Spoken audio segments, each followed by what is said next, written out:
project, I decided to self-publish a baking book.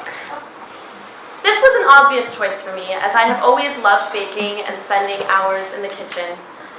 Although I also wanted something that could challenge me and something that was related to an idea that I have already been pursuing. I also wanted something that could give me instant gratification in the form of cupcakes baked after 4 hours, but also something that could keep me stuck to a project more long-term. Ever since I was a little girl, I've always loved to bake. I kind of trace it all back to 3rd grade, when I went on the 3rd grade farm trip with the rest of my class, and I remember making apple crisp there. I remember watching and helping, and I realized how easy it was to make apple crisp. And so I went home, and I made it, over and over and over again, until finally my dad turned to me and he said, "Lynn, you know baking is chemistry." I didn't really take that advice to heart until a little bit later, when I started actually using recipes. And I started a collection of baking books that I'm still building today. And so for the senior project, when I thought of what I could do for a whole year, it was kind of a no-brainer to make my own baking book. The goals I had set out for myself in the beginning of this year, the beginning of this project, was first and foremost to create a book that I was proud of. I also wanted to learn more about recipe testing. I have been using recipes and working with baking books for a very long time now, but I wanted to really understand more of what goes behind a recipe and what makes it up. I also wanted to learn more about food photography and how styling works and how to actually use a camera to my advantage. I wanted to learn InDesign, which is the program that you use to lay out a book, and I wanted to learn that because I've always had an appreciation for it, but I've always found it very daunting because I'm not very computer savvy, so going into this project, that was probably the thing I was a little bit more hesitant to do. I also wanted to, overall, learn how to self-publish a book of my own. That was the thing I knew least about going into this year, but it was the most important aspect. In terms of the process for this book, it was far more involved than I had originally anticipated. I began last summer finding a topic for the book. Originally, I wanted to make a tea party book. I thought, I'll have 50 recipes, which include well over 100 pages of everything from drinks to tea sandwiches, to tea pairings, crafts, etc. But as I began creating an actual list of recipes I wanted to be in the book, I realized that through all the time it would take to do the recipe testing just by itself, I needed to shave that original ambition down a little bit. And so I came up with the idea of creating a simple, sweet baking book with 25 recipes that covered all of the seasons. I wanted to take advantage of seasonal ingredients and decorations such as flowers, berries, and chocolate. And so I got to baking. I began recipe testing over the summer, and I shortly discovered that there were 2 main ways to recipe test. There was adapting recipes or creating them from scratch. Either way, however, I knew that through the advice my dad had given me, and also from my past baking experience, that all baking recipes had a basic ratio to them, and that these changed depending on the texture and the flavors that you wanted to achieve in the finished product. For example, if you are making a custard base known as a crème anglaise, such as the one that I used in the tonka bean ice cream recipe in the summer section of the book, there will always be the same ratio of cream to egg yolks to sugar. But what changes is the flavoring. In that case, I used tonka bean. For this process, I used a book called The Ratio book by Michael Ruhlman, which was a huge help in finding those basic starting points. I wrote everything down. I took comprehensive notes, and whether I was adapting a recipe or making it from scratch, that was key. This is an Excel spreadsheet that I set out for myself in the beginning, or towards the middle, to help myself stay organized. If you know me, you'll know that in order for me to complete a project, I need to be very, very organized. And so this helped me in that. You'll see that I had a first test, second test, photo, recipe written up, recipe given to edit, and recipe laid out. So those were the different steps of getting to the completion of the book that I needed to make sure I was on track with. You can see it's all completed now, but when it wasn't, it was stressful, to say the least. The next step was decorating. This was my most favorite part, because I could just add my personal flair to my baked goods and make them really shine. Next was styling. This was laying out the food on nice platters and making it look appetizing to the eye. It was also very important in the art of making a baking book. You need to make sure that things pop out on the page so that when someone picks it up, they want to make these recipes. The next part was photographing. This was a little tricky for me at first, but with the help of Joseph and my stepbrother Ryan and from Una for letting me use her camera, I was able to understand more about how to use the natural light to my advantage, how to use the actual camera, and more importantly, how to make the food look good. This next picture is a before and after of the Matcha chocolate swirl cookies. And you can see on the left, I actually took that picture in my bathroom, but, which is not to say that all my food starts, but yeah. I took that picture in the bathroom and I clearly did not have the right light. I had my stepmom, Una, holding up the plant that you see hovering over it. I had it holding, like, beside the toilet, holding the plant, and I was trying to get the right angle before I went to work. It was a mess. On the right, however, you can see that I understood how to use my light to my advantage, and I understood more about how to actually use the camera. The next part of whenever you're baking, or whenever you're cooking, or any culinary art, is the mess. This one is really nice. That was laid out for this picture. It doesn't always go that way, and sometimes you end up with a lot of chocolate in places you didn't expect chocolate to be. The next aspect was tasting. Tasting is key to make sure that everything that you send out into the world is good and will be well received. To do this, I brought my baked goods often to school for my friends to taste. I'm sure that was really hard. Or I brought it to Divine Bar, where I work, where the chef, Chris Holland, would help me and give me critiques, and all the Divine staff would help me. I also brought it to my baking mentor, Didier, and he helped me to taste and critique, and also to help me understand how to tweak my recipes so that in the future they would work out well. The last portion, or the second half of making a baking book, is editing, layout, and printing. So I began editing the recipes after I had created them, kind of from the time of October towards the end of the project. This was making sure that they were easy to follow and that they were written in a way that even someone new to baking could make them as well. I was also editing photographs and retesting recipes, and everything was happening at the same time. This was stressful for me at points because I wanted everything to be nice and orderly, but it was happening at the same time and I needed to accept that as part of the process.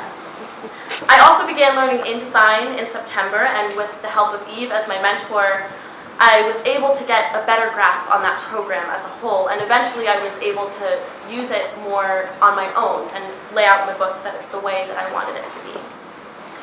In January, I created a GoFundMe where to cover the initial cost of the printing.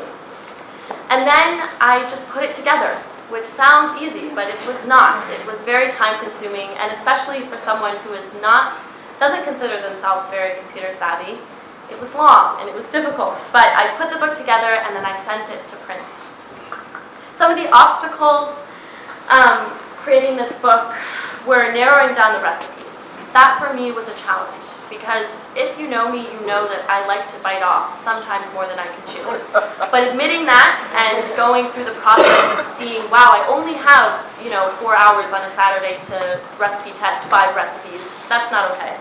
So I needed to narrow down, and I needed to downsize my original ambition. Managing my time went into that as well. Learning InDesign was very tricky, but also very rewarding. And giving recipes to other people to test was also an obstacle.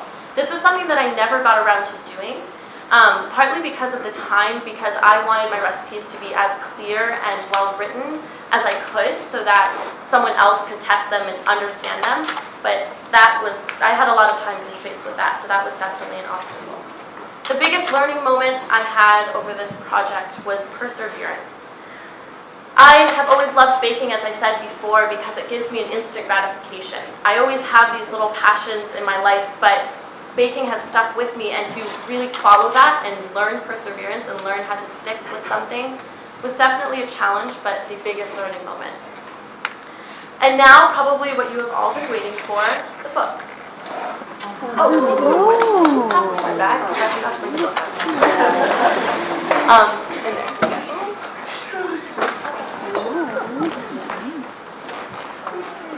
So this is the book.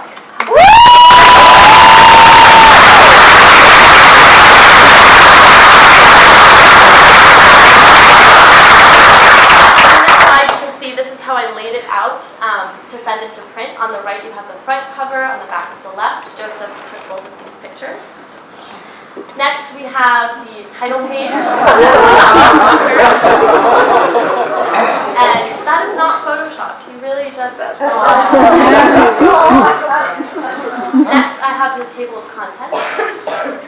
So there are 25 recipes, as I said before. They are divided seasonally to really emphasize the importance of using seasonal ingredients. Next, I'll show you a few of the recipes that are inside the book. First, I have the strawberry mint Pop-Tarts. So these are made with a tart dough, the filling of fresh strawberries and fresh mint, and then an icing that is made with the reserved cooking liquid from the strawberries and confectioner sugar. Next, this is the chocolate chip cookie dough cake. So for all of us who have loved eating cookie dough, this is your excuse because it doesn't have eggs in it. Not to say that you can't eat cookie dough with eggs in it. You can, but I do. But and last, I have the matcha chocolate swirl cookies all laid out. And now, if you're interested in buying the book, I will be set up outside right after this, and I'm taking prepaid orders. So unfortunately, with the time constraint I had, I was able to get my book finished on the date I had expected to, but I didn't calculate the printing time correctly, so it will be coming around April 30th. So I will be set up outside after this, taking prepaid orders in the form of cash for check. Each book is going for $25, and if you pre-order today, I will email you with all the details you need to know of pickup, like when it's going to be ready. And it will be picked up for here. Also, if anyone is interested in checking out my GoFundMe, it is still up and running at Truly Sweet Baking Book at GoFundMe.com. And I seriously appreciate every cent that has already been brought towards that GoFundMe. I never expected people to actually donate to that, and it has been incredible. Lastly, for my thank yous, first of all, to Eve, my incredible mentor, thank you for giving me the tools to understanding InDesign and for helping me to learn how to lay out the whole book. You have not only been an amazing teacher, but an incredible friend. To my baking mentor, Didier, for dedicating his time and attention to helping me solve some very tricky baking questions, and for teaching me the basics of delicious French pastry. To Chef Chris Holland and all my friends and coworkers at Divine Bar, thank you for always readily tasting my baked goods and giving me valuable feedback. To Mrs. Volpe for supporting me as a friend and as a mentor and helping me with my speech. To Mrs. Morgan for helping me edit the book and finding my many embarrassing spelling mistakes. To Ms. Montagnoni for guiding all of us during this hectic senior year. To my family, Mom, Dad, Alice, Jack, Ryan, and Una, for always receiving my baked goods with love, even the ones that didn't turn out so well. To Joseph and my stepbrother Ryan for taking some amazing photos of my baked goods and for showing me how to use my camera and how to take beautiful photos of my own. To Nikolai for helping me lay out some of my photos. And thank you so much to everyone, I said this already, but who has donated to my GoFundMe. It has been incredible. You can see on this middle column in the right are all the people that have donated, and that's more than I had ever expected, and it's been incredible. And lastly, to my Green Meadow family and my class for always supporting me and making the last 14 years fly by. Thank you.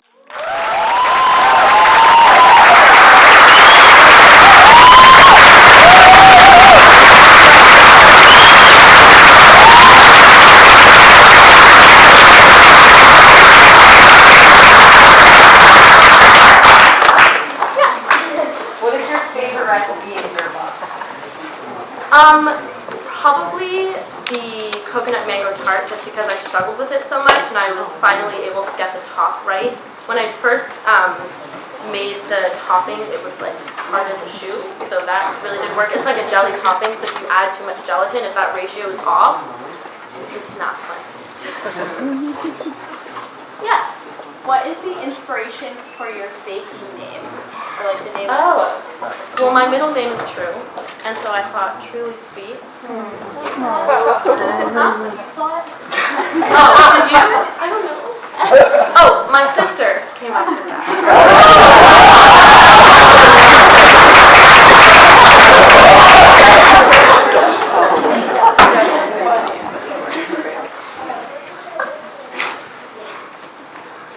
I love baking. What is my favorite thing to make? Out of the book or just in general? I love making layer cakes because I can decorate them a lot. They're not my favorite thing to eat, but they're my favorite thing to make probably. Yes, right there. Yeah. From the book to eat. I don't know. Probably some of the breakfasty things like the apple roll-up scones. Yes. First of all, this is beyond awesome. Gorgeous, gorgeous book. After you have this initial order of books that you're going to receive here, do you have plans for distribution such as on Amazon or anything? Yes. So with the printing service I'm using, BookBaby, it's fairly easy to get my book on Amazon. I haven't looked so much into the actual process of that, but with the ISBN, which is basically the number that all books have that you sell them with or that identify them, those opportunities become bigger. So I'm going to look into Amazon and I'm going to look into brick and mortar as well. That's a little harder because they don't always accept self-published books. And eventually I'm hoping to get it actually published. That would be really awesome. But if I don't do it with this book, I'll do it with another one. Yes, another. What recipe was your worst disaster that did not necessarily make the book? Oh. So I've always kind of had a struggle with like things that people think of as basic, like baking recipes, like chocolate chip cookies and brownies. But in my mind, they're like the most complicated thing to bake because I like a perfect chocolate chip cookie that's like perfect and gooey and, you know. And same goes for a brownie. Actually, I think box brownies are better than homemade. So I did end up making a brownie that had a peanut butter topping. It was like a cookie dough peanut butter. Anyway, it looked beautiful, but it didn't work. Yeah. In the back there, yeah. Just some legal advice. Did you trademark your name or copyright your book? I copyrighted my book. I did not trademark my name because that's a much more complicated process. But I should do that. Yeah. Yeah. Will you be able to sign these books after we receive them? So I was going to leave it as a surprise for anyone who pre-ordered, but I will be signing.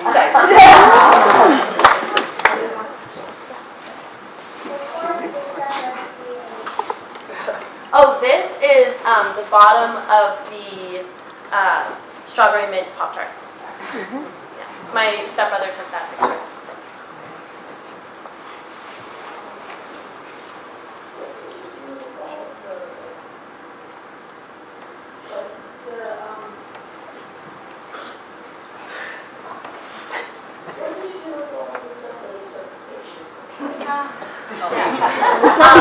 So I kind of did it in a little bit of a reverse order. So I would bake, take pictures, and then bring it to people to taste because this is kind of an insider secret. But even if it doesn't taste so good, you can still make it look really good. So even if the recipe didn't end up tasting very good, I still would use the picture. But regardless, I made sure that by the end it did taste right. But after I took the picture, I would bring it over to Vine for people to taste or to school for people to eat and enjoy. Yes. So I know you primed me for this question. So how many hours do you have in this book? And how many hours will you have in the next book? And what's that gonna be?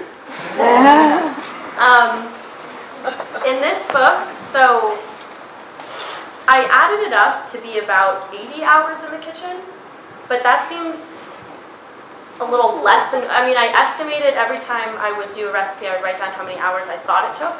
So I kind of shaved off a few, so it might be a little more than that, probably 100 hours in the kitchen, and then through the layout. So I kept track of my time with Eve. That added up, I'm not sure how long, but a lot. But to your second question, my next book is definitely going to be the tea party one that I was thinking of, because I'll have more time. Yes, please. How do you make a macaron?